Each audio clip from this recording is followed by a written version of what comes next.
नमस्कार, आदाब, सत श्री अकाल, जय भीम, जोहार। मेरा नाम है नवीन कुमार। इस समय पूरा देश जानना चाहता है कि अजीत पवार के साथ वास्तव में क्या हुआ है। लोग एक दूसरे से पूछ रहे हैं कि क्या सचमुच में यह हादसा है या फिर किसी गहरी साजिश का हिस्सा, और इसका सही सही जवाब किसी के पास नहीं है। क्योंकि सड़क हादसे में हुई गोपीनाथ मुंडे की मौत के बाद महाराष्ट्र के दूसरे बड़े नेता हैं अजीत पवार, जिनकी मौत को संदिग्ध माना जा रहा है।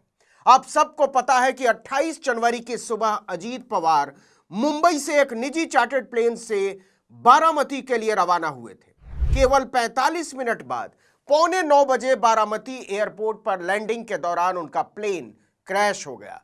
क्रैश होते ही विमान में आग लग गई और देखते ही देखते वो खाक हो गया। विमान में सवार सभी 5 लोगों की मौके पर ही मौत हो गई। पवार महाराष्ट्र पंचायत चुनाव के लिए एक जनसभा को संबोधित करने बारामती जा रहे थे। वह मुंबई से सुबह 8:10 पर रवाना हुए थे। महाराष्ट्र एविएशन डिपार्टमेंट के मुताबिक पायलट ने सुबह 8:45 बारामती एयरपोर्ट पर लैंडिंग की पहली कोशिश की थी, लेकिन रनवे साफ दिखाई नहीं दिया तो वो विमान को दोबारा ऊंचाई पर ले गया। पहली कोशिश नाकाम रहने के बाद बारामती के रनवे 11 पर दोबारा लैंडिंग की कोशिश की गई। इस दौरान विमान रनवे से फिसलकर क्रैश हो गया और उसमें आग लग गई। क्रैश के बाद विमान आग का गोला बन गया। कुछ ही मिनटों में पूरा प्लेन जलकर खाक हो गया। इसलिए राहत कर्मियों को शव बाहर निकालने में बहुत परेशानी हुई। पुलिस कर्मियों ने हादसे में मारे गए लोगों के शव एम्बुलेंस से बारामती जिला अस्पताल भेजे। अजीत पवार की मौत को संदिग्ध इसलिए बताया जा रहा है कि मिली जानकारी के मुताबिक लैंडिंग के दौरान पायलट ने कोई इमरजेंसी सिग्नल नहीं दिया था। उसने मे डे कॉल भी नहीं किया था। एविएशन में यह असंभव जैसी घटना मानी जाती है। फिर सवाल है कि अजीत पवार की मौत की असलियत क्या है। इस दुर्घटना के बहुत सारे विजुअल सामने आए हैं, जिसमें विमान में लगी आग, इसके बाद उसके बिखरे हुए पुर्जे, दूर गिरा हुआ इंजन और जले हुए शव दिखाई दे रहे हैं। आग बुझाने के बाद विमान के टुकड़े बिखरे नजर आ रहे थे। अब समझिए कि इस मौत को लेकर विवाद के कारण क्या सामने आ रहे हैं। इस घटना के बाद सोशल मीडिया पोस्ट में विकिपीडिया के कुछ स्क्रीनशॉट्स तैरने लगे।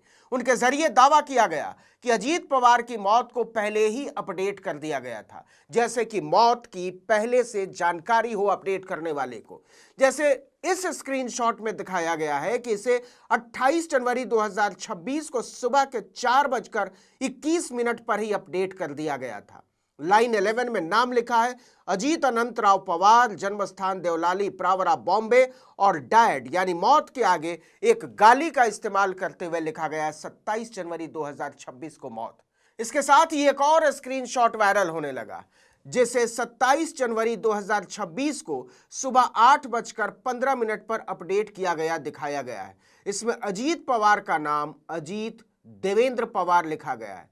गौर कीजिए, जिस समय इसे अपडेट किया गया दिखाया गया है, उसके अगले दिन अजीत पवार मुंबई से बारामती के रास्ते में विमान में सवार थे।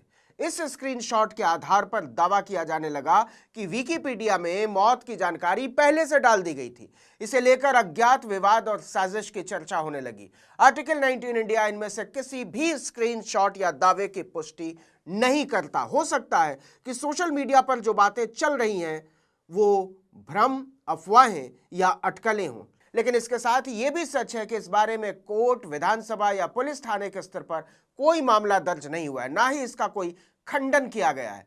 साजिश की आशंका को तब और पंख लग गए जब ममता बनर्जी ने एक बयान जारी करते हुए कहा कि अजीत पवार की मौत की पुख्ता जांच होनी चाहिए। उन्होंने दावा किया कि अजीत बीजेपी का साथ छोड़ने वाले थे। अब हो सकता है कि ममता बनर्जी जो आशंका जता रही हो वो सही हो भी और सही नहीं भी हो, लेकिन सवाल है कि दुर्घटना की जांच कौन कराएगा। वो जांच कराने की मांग किससे कर रही है और उसकी विश्वसनीयता कितनी होगी। अब दूसरा सवाल, अजीत पवार महाराष्ट्र के उप मुख्यमंत्री थे, इस लिहाज से वो राज्य का सरकारी विमान इस्तेमाल करने के लिए अधिकृत थे, और अगर वो किसी वजह से स्टेट क्राफ्ट का इस्तेमाल नहीं कर रहे थे तो वो जिस प्राइवेट विमान का इस्तेमाल कर रहे थे, क्या राज्य सरकार ने उसके सुरक्षित होने की जांच अपने स्तर पर कराई थी? अगर ऐसा हुआ था तो उसकी जानकारी सरकार ने अभी तक सार्वजनिक क्यों नहीं की है? और अगर ऐसी कोई जांच हुई ही नहीं तो क्यों नहीं हुई? यह सवाल इसलिए भी बहुत बड़ा है क्योंकि अजीत पवार की मौत जिस विमान की दुर्घटना में हुई है वो एक निजी कंपनी का लियरजेट 45XR विमान था।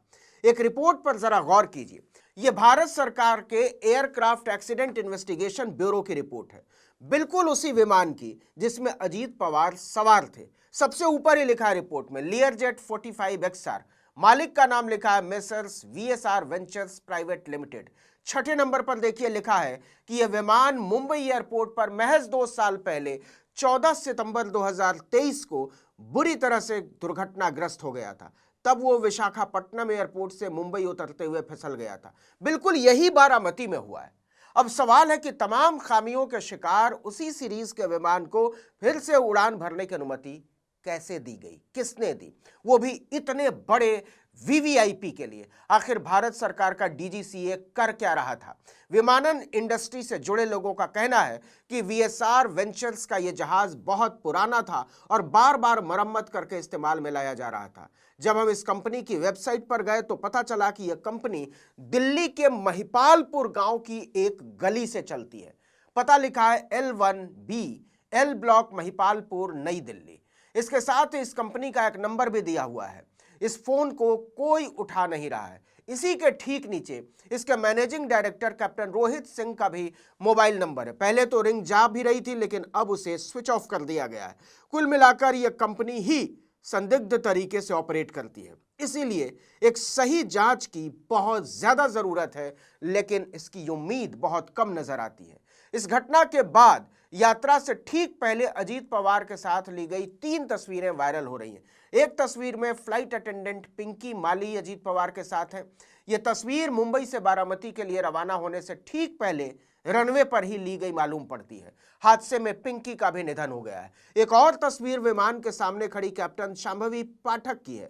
हादसे में उनकी भी जान चली गई। एक और तस्वीर विदीप जाधव के सामने आई है। विदीप अजीत पवार के सिक्योरिटी ऑफिसर थे और प्लेन में पवार के साथ ही थे, उनकी भी जान चली गई। कुल 5 लोगों की जान गई है। इसकी विस्तृत जांच की बहुत ज्यादा जरूरत है। इस वीडियो में इतना ही, लेकिन अगर आपने आर्टिकल 19 इंडिया को अब तक सब्सक्राइब नहीं किया है तो फौरन कर दीजिए, बेल आइकॉन दबाइए, घंटी जैसी आकृति लाइक कीजिए और कमेंट करके बताइए हमारा वीडियो आपको कैसा लगा। हमारा ट्विटर हैंडल है article19_India और मेरा ट्विटर हैंडल है नवीन जर्नलिस्ट। नमस्कार।